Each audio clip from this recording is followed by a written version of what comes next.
Alors cet après-midi, si vous savez compter les pages, je n'ai plus qu'une intervention et j'ai autant de pages à vous fournir que pour les deux interventions réunies de ce matin, qui elles-mêmes ont été un petit peu bousculantes. Mais, je vous rassure, je vais coller de beaucoup plus près au contenu même de ce que vous avez sur les feuilles. C'est-à-dire qu'on va plus lire ensemble, ce qui, me semble-t-il, peut convenir aussi aux légitimes situations de fatigue digestive dans lesquelles nous serons. C'est pas très original, mais c'est vrai. Et soyez rassurés, ça sera vrai pour moi aussi. Surtout que j'ai très bien déjeuné, merci à toute l'équipe. Je voudrais qu'on franchisse ensemble ce que j'ai un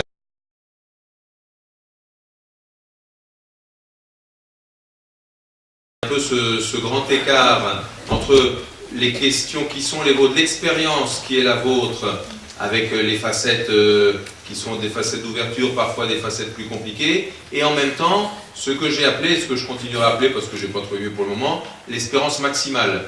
Sauf que cette espérance maximale, je l'ai située de la part du Christ. J'ai parlé de la venue du Christ, enfin j'ai parlé, l'Église parle de la venue du Christ. Et puis dans la deuxième partie, il s'agissait bien encore, finalement, de la vie que Dieu est lui-même, et de cette vie qu'il veut vraiment partager à toute sa création. Chacun selon son ordre, mais finalement, le salut que Dieu nous offre, c'est le partage de sa vie.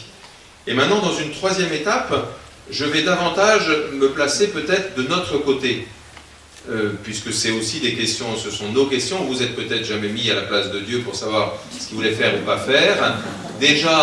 Déjà, se poser des questions sur l'au-delà, je le dis en passant, mais c'est toujours très compliqué parce que la première chose que forcément, Arnaud m'avait dit, il faut que tu donnes des exemples, faut être un peu... Mais il a ajouté, c'est vrai que des exemples de gens qui ont été dans l'au-delà, on n'en a pas beaucoup. Donc, de fait, pédagogiquement, c'est compliqué, que jamais cela ne nous oblige à nous taire, pour plusieurs raisons. D'abord, une simple raison humaine, c'est qu'il y a bien des choses dont nous parlons, non pas parce que nous les avons expérimentées, mais parce que ou d'autres nous en ont parlé, ou que nous les avons réfléchis. Donc déjà, la parole humaine ne se fait pas au nom de la simple expérience. Et puis la deuxième raison qui est plus profonde, c'est que parler de Dieu lui-même, faire de la théologie lui-même, c'est déjà rigoureusement impossible. Ou en tout cas d'une prétention sur laquelle il faut s'expliquer. Quand on commence à parler de Dieu, qu'est-ce que ça veut dire ça? Et puis moi qui vais avec mes gros sabots et tout. Mais c'est absolument impossible. Si Dieu est Dieu, il n'est pas en mon pouvoir de savoir qui il est, de savoir ce qu'il fait, pourquoi il le fait, comment il le fait, etc. C'est pas possible. À moins que, il y a forcément un à moins quand même, sinon on n'aurait pas ouvert le micro ce matin, hein, à moins que nous puissions croire que lui-même décide de se révéler à nous. Et finalement, bon, je dis la réponse dans la question, c'est évidemment ce qui a mis le peuple de Dieu en marche, ce qui nous met en marche, et ce qui peut mettre d'autres religions ou courants religieux en marche, mais pas tant que ça. Mais pas tant que ça, c'est-à-dire que là, ça fait quand même une espèce de partage entre ces religions à laquelle nous appartenons, qui croient que Dieu s'est révélé à eux, et qui accueillent cette révélation et que ça a du poids dans leur vie, et puis beaucoup de courants religieux ou de philosophies religieuses qui ne le croient pas, en tout cas qui ne croient pas dans un Dieu qui se révèle, tout simplement.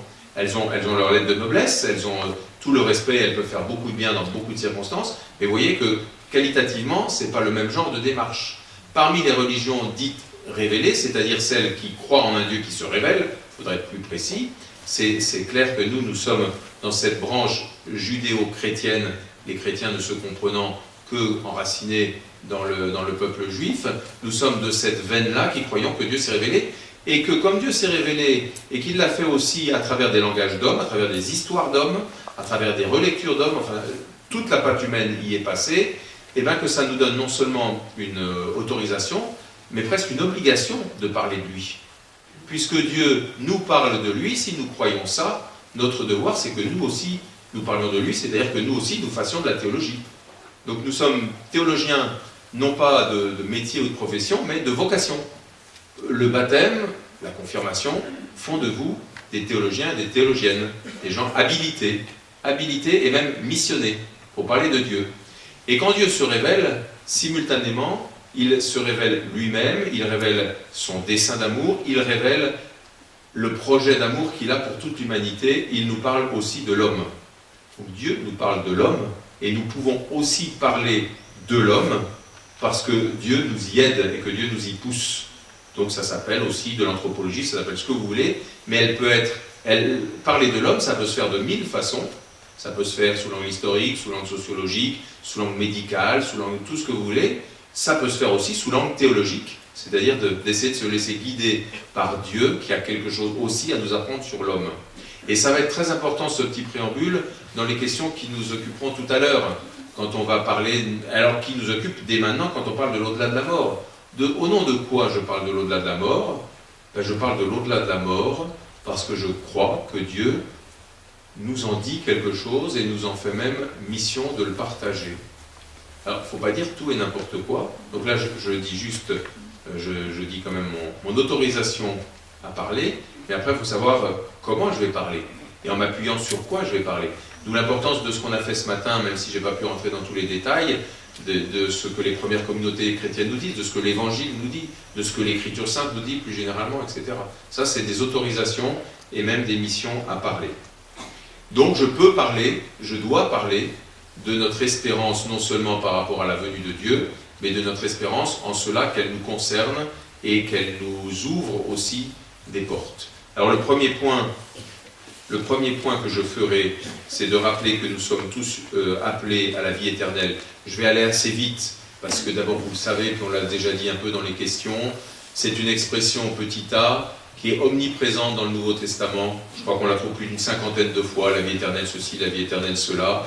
Donc c'est, pour un exemple là, qui me traverse la tête parmi d'autres, le jeune homme riche qui s'approche vers Jésus. Bon maître, que dois-je faire pour avoir en héritage la vie éternelle?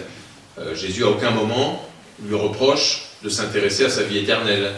Il va peut-être essayer de le convertir pour savoir quand, comment, pourquoi, mais le principe même de vouloir la vie éternelle est quelque chose de saint. Donc si vous voulez la vie éternelle, eh bien, sachez que c'est sans doute l'Esprit Saint qui a mis ça dans votre cœur, et ne chassez pas cette envie. Purifiez-la peut-être, mais ne la chassez pas. Entre autres, dans l'évangile de Saint Jean, on a aussi une quasi-définition de ce qu'on peut mettre derrière.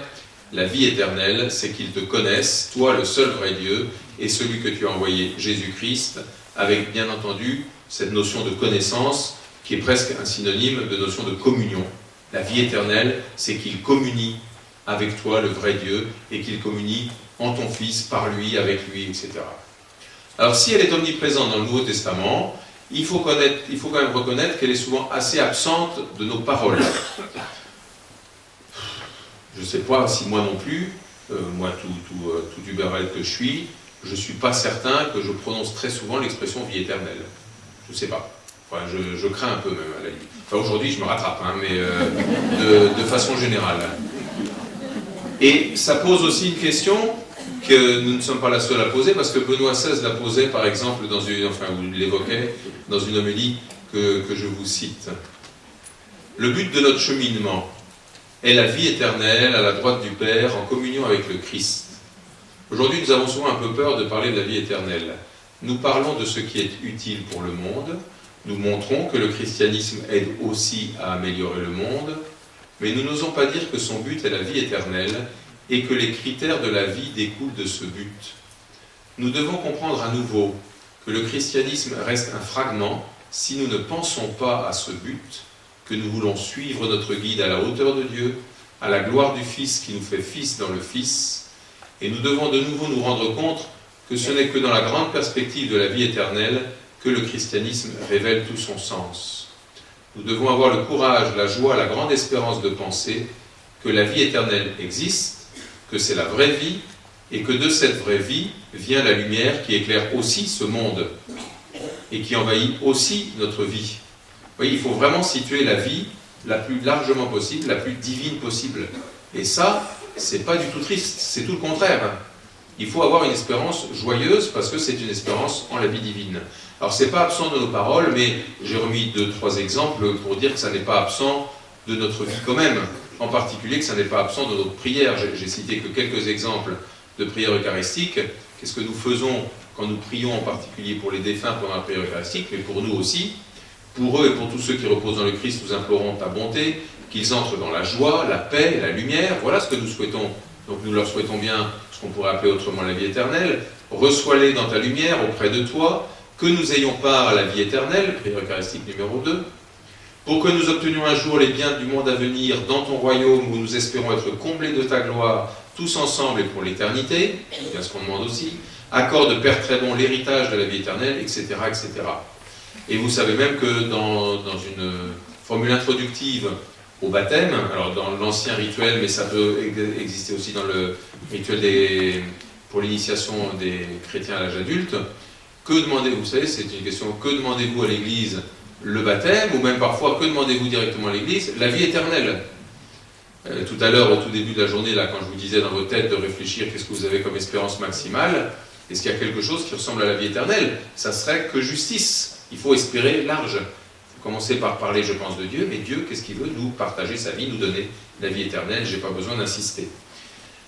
La Constitution sur l'Église dans le monde de ce temps, le texte Gaudium et Spes, il vient aussi. Alors j'avais dit que ce matin j'étais un peu court, mais tant pis, je le fais 2 secondes cet après-midi parce que c'est important. C'est un très très beau texte, la Constitution Gaudium et Spes. C'est un des tout derniers textes qui a été voté par les pères du Concile le 7 décembre 1965, qui a demandé beaucoup de travail, parce que c'était un texte qui s'est imposé en quelque sorte aux pères du Concile pendant le Concile lui-même, et ils n'étaient pas tous préparés finalement à le rédiger comme il fallait pas et tout, donc ça a demandé beaucoup de travail. C'est un texte vraiment remarquable, dont je vous dis juste la charpente générale, pour que peut-être vous ayez envie de le lire, et que si vous le lisiez, vous n'y alliez pas complètement comme dans une jungle. C'est pas du tout une jungle, c'est un texte tout à fait construit, qui est construit en 2 parties, elle-même précédée d'un tout petit avant-propos de 3 numéros, et puis d'un exposé préliminaire d'une dizaine de numéros, pas tout à fait. Et puis après, vous avez 2 grandes parties. Donc l'introduction, c'est le texte qui va expliquer ce qu'il vient faire, avec ce fameux début que vous connaissez bien, sur les joies et les espoirs, les angoisses et tristesses des hommes de ce temps, qui sont aussi les joies et les espoirs, les angoisses et tristesses de tous les membres de l'Église. Enfin, une Église qui vient se présenter vraiment dans le monde, au service duquel elle est, ça c'est l'introduction. Après, il y a un avant-propos des numéros 4 à 10, si je ne m'abuse, qui traite, ça c'est très intéressant aussi, qui traite du monde de ce temps dans quelques-unes de ses caractéristiques. Donc c'est là où vous reliriez des choses un peu voisines, mais beaucoup mieux dit, beaucoup plus développées, de celles que j'ai évoquées ce matin en parlant du contexte dans lequel nous sommes. Le Concile essaye d'éclairer à la lumière de la foi de l'Église le contexte dans lequel nous sommes. C'est juste de la pluie, hein. Normalement tout se finit bien, ça s'arrête un jour. Ouais, normalement, hein. Après tout ce que j'ai dit ce matin...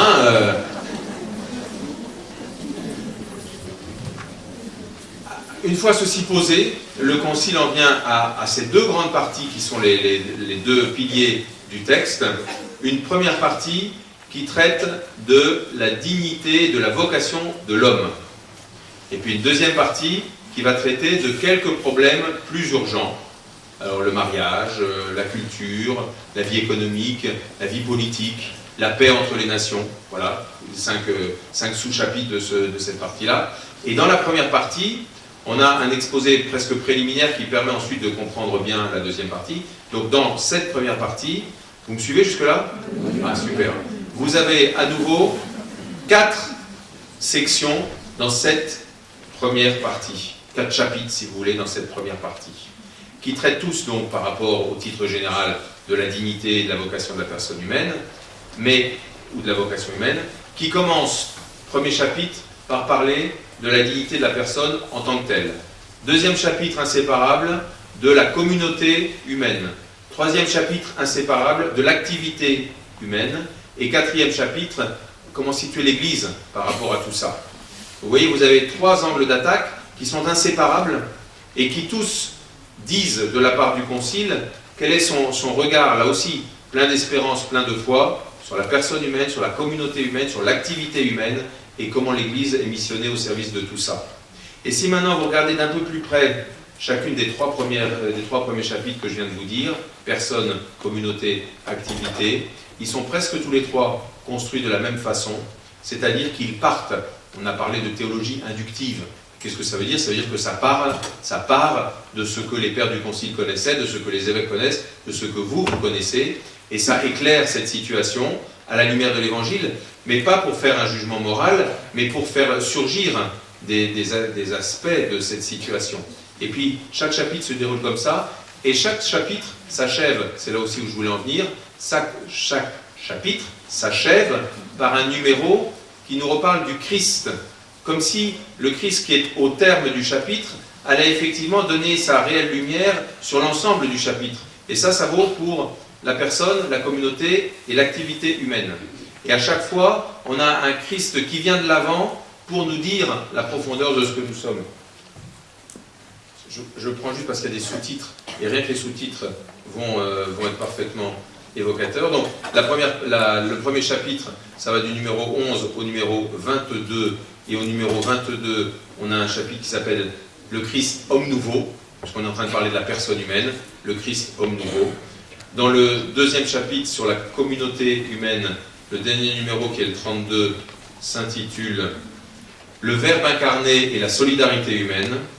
Et puis dans le troisième chapitre sur l'activité humaine dans l'univers, les deux derniers numéros, 38 et 39, donc vous voyez on est en train de parler de l'activité de l'ensemble pratiquement du cosmos, s'intitule « L'activité humaine et son achèvement dans le mystère pascal », et puis « Terre nouvelle et cieux nouveaux ».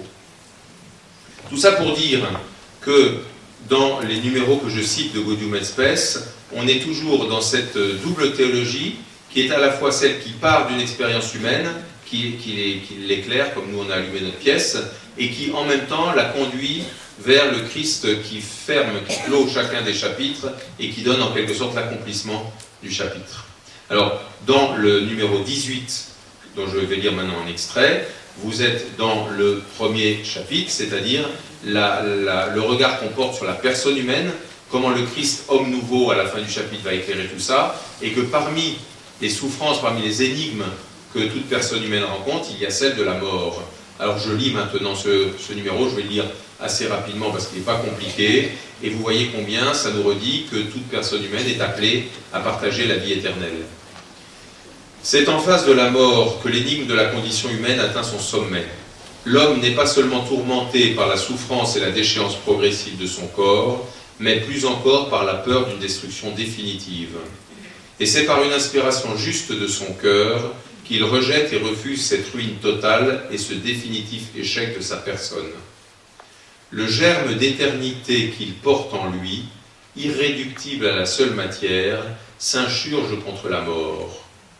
Toutes les tentatives de la technique, si utiles qu'elles soient, sont impuissantes à calmer son anxiété, car le prolongement de la vie que la biologie procure ne peut satisfaire ce désir d'une vie ultérieure, invinciblement ancré dans son cœur. Mais si toute imagination ici défaille, l'Église, instruite par la révélation divine, affirme que Dieu a créé l'homme en vue d'une fin bienheureuse, au-delà des misères du temps présent. De plus, la foi chrétienne enseigne que cette mort corporelle, à laquelle l'homme aurait été soustrait s'il n'avait pas péché, sera un jour vaincue, lorsque le salut, perdu par la faute de l'homme, lui sera rendu par son tout-puissant et miséricordieux Sauveur. Car Dieu a appelé et appelle l'homme à adhérer à lui de tout son être, dans la communion éternelle d'une vie divine inaltérable. Cette victoire, le Christ l'a acquise en ressuscitant, libérant l'homme de la mort par sa propre mort. À partir des titres sérieux qu'elle offre à l'examen de tout homme, la foi est ainsi en mesure de répondre à son interrogation angoissée sur son propre avenir. Elle nous offre en même temps la possibilité d'une communion dans le Christ avec nos frères bien-aimés qui sont déjà morts, en nous donnant l'espérance qu'ils ont trouvé près de Dieu, la véritable vie. Peut-être que c'est un numéro que vous aviez déjà rencontré, peut-être en aumônerie ou dans d'autres moments de formation. C'est un numéro extrêmement central. C'est un numéro qui va au cœur, je trouve, de toutes nos interrogations sur la mort. Et encore une fois, c'est un extrait donc, de cette constitution si importante du Concile Vatican II. Il y a deux, trois choses que je vous redis au passage. J'aimerais pouvoir les développer plus tout à l'heure, mais au moins je donne les pierres d'attente maintenant. Dans le premier paragraphe, il y a une expression qui m'a plus frappé là en préparant nos interventions que ça ne m'avait frappé jusque-là. L'expression « le germe d'éternité qu'il porte en lui, irréductible à la seule matière, s'insurge contre la mort. » Et je me suis demandé quel était le statut exact de ce germe d'éternité. Ce qu'on peut dire de ce germe d'éternité, si je comprends bien le texte, c'est qu'il n'est pas, il résiste, il n'est pas réductible à la matière, donc c'est quelque chose qui est inséparable de la matière, mais qui n'est pas la matière, et c'est quelque chose de personnel, le germe d'éternité qu'il porte en lui. Alors, germe d'éternité, ça peut valoir pour tout le monde de façon générale, mais on entend bien dans la phrase que c'est le germe d'éternité qui habite chacun. Et que ce germe d'éternité s'insurge contre la mort, c'est un germe d'éternité véritablement pour la vie. Je vous laisse ça comme ça pour le moment, peut-être que j'y reviendrai tout à l'heure, mais moi ça m'a été très très utile pour répondre à l'une des questions aussi que l'on se pose par rapport à ce qu'il advient de nous-mêmes juste à la mort, et qu'est-ce qu'on peut dire à ce moment-là? Que ce germe d'éternité soit notre porteur de vie me paraît très important.